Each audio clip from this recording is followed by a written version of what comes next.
a grabar la planificación de clase. Este ramo está en el segundo nivel de dominio, de cuarto a octavo semestre. Ustedes todos sus ramos los tienen en el segundo nivel de dominio. Porque es importante indicar eso, porque en este semestre, en este nivel de dominio 2, ustedes deben adquirir ciertas competencias genéricas y específicas. Las competencias genéricas son desempeños claves, ¿cierto? Son las que llamamos habilidades blandas, donde ustedes deben trabajar en equipo, como lo han estado haciendo, ¿cierto? Desde cuarto, resolución de problemas. En realidad han estado trabajando en equipo desde primero, pero es una competencia que deben desarrollar a un nivel un poquito más profundo cuando están en el nivel de dominio 2, ¿ya? Ustedes deben contribuir a que se consolide y se desarrolle el trabajo de equipo, favoreciendo la comunicación, el clima interno, la cohesión grupal y el reparto equilibrado de tareas. Eso es la habilidad que ustedes deben desarrollar cuando trabajan en equipo. Y los problemas a solucionar, ¿cierto? Se supone que ustedes deben estar en condiciones de proponer medidas preventivas, correctivas, con criterios éticos y profesionales en relación a problemas inherentes a su formación como contador público auditor. Esos son los desempeños claves, ¿cierto? O competencias genéricas o habilidades blandas que deben adquirir. Pero las que deben adquirir en relación a las unidades que deben aprender son las competencias específicas o resultados de aprendizaje, que son solamente del ramo y de las unidades que ustedes van a ver. La competencia específica que ustedes deben adquirir es que deben aplicar por medio de casos las leyes tributarias relacionadas con el impuesto a la renta de las personas y las organizaciones. Las competencias genéricas ustedes las aprenden solamente, o sea, en realidad a nivel de toda la carrera, porque ustedes trabajan en equipos y trabajan resolviendo problemas en todos los ramos. Es algo transversal, mientras que las competencias específicas son solo de la asignatura. Cuando termine esta asignatura, ustedes deben ser capaces de determinar el capital propio tributario de las empresas, de determinar la renta líquida imponible, de determinar el impuesto a los gastos rechazados, el impuesto global complementario, el impuesto adicional y proponer regímenes de tributación. O sea, en general no hay un orden, aquí está en un orden, pero finalmente ustedes cuando terminen la asignatura debieran ser capaces de entender los regímenes de tributación y optar por alguno o ser capaces de recomendar alguno o de proponer alguno para alguna determinada situación. Cuando ponemos U1, U2, 3, estamos hablando de unidades.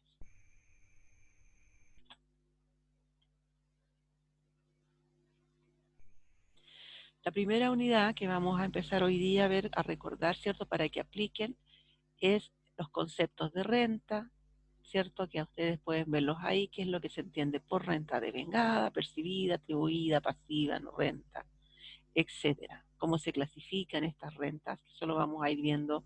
Yo voy a ir haciéndole preguntas y ustedes me van a ir contestando por el chat. La unidad 2 nos va a mostrar, ¿cierto?, cómo se determina este resultado contable, cómo se mide este resultado que parte siendo contable y luego es un resultado que se mide desde el punto de vista tributario, ¿ya? El mismo resultado, o sea, como yo tengo un resultado, primero tengo un resultado contable a partir de un balance y luego tengo un resultado tributario a partir de las normas tributarias, ¿ya? Cómo se mide esta norma tributaria, cómo se trabaja, ¿cierto? Para partir del contable al tributario, eso se hace del artículo 29 al 33 de la Ley de la Renta y el artículo 41. Luego tenemos que existen algunas mediciones especiales, existen los gastos rechazados, cómo determinamos el capital propio tributario a partir del capital propio financiero, de qué se trata la corrección monetaria, los créditos contra el impuesto de primera categoría, créditos de contribuciones, crédito del 33 bis de la ley de la renta, algunos créditos, en realidad esta materia tienen que haberla visto en impuestos 2, pero la parte teórica, ¿ya? Pero acá vamos a decir, ¿cierto?, que tenemos que aplicarla. Entonces el resultado de aprendizaje de la unidad 2 es que aplica la normativa legal. Y en el resultado de aprendizaje de la unidad 1, usted comprende primero la normativa legal para poder después aplicarla. En la unidad 3 se ven regímenes tributarios, ¿ya? 14A y 14D, el régimen general 14A, ¿cierto? Que afecta a determinados contribuyentes, y luego tenemos cómo se abren sus registros, cuáles son sus registros, y tienen que ver, ¿cierto? También cómo se tributa bajo el 14D número 3, si es que tiene o no registros, qué registros tiene, y luego cómo se imputan al registro, ¿cierto? Los retiros y otras cosas, y también ver qué se considera la renta percibida para el régimen, porque tiene importancia esta renta percibida para el régimen 14D. En la unidad 4 van a haber rentas de segunda categoría, donde ustedes tienen que aplicar la norma legal,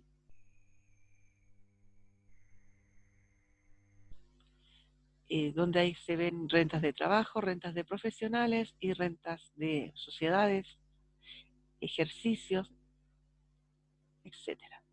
Y ahí deben aplicar la norma legal. En el impuesto adicional, identificar, ¿cierto?, cuáles son estos contribuyentes afectos. Impuesto a la renta de segunda categoría. En el impuesto global complementario, que es para las personas, ¿cierto?, que están en Chile, personas naturales.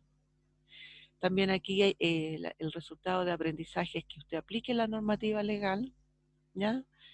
Donde van a ver quiénes son los contribuyentes afectos, cuáles son las características de este impuesto, las tasas, cómo se determina la renta bruta y cuál es el periodo de tributación.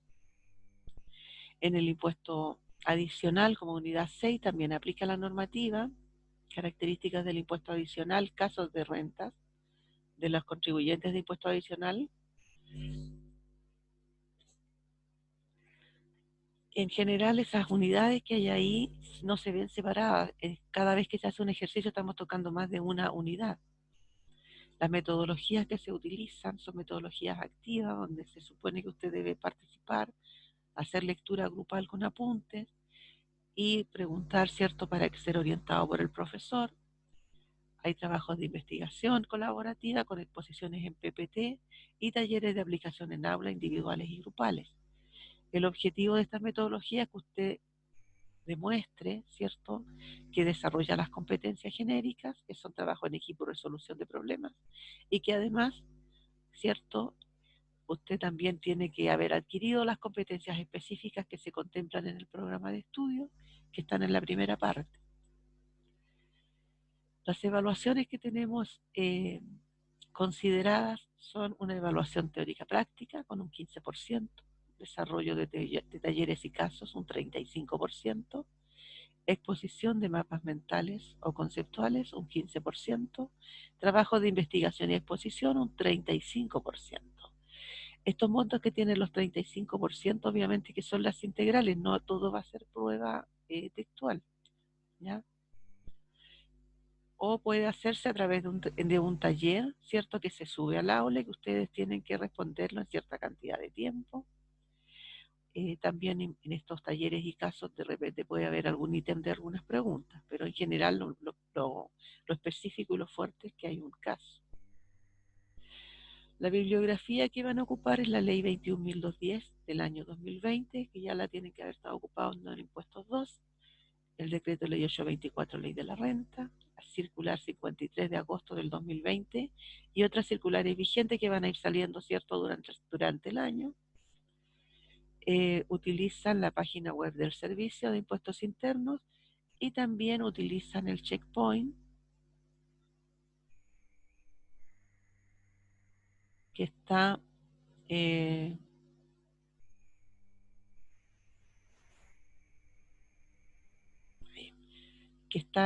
la biblioteca de la UB, que ustedes pueden acceder a través del proxy. Vamos a grabar eso.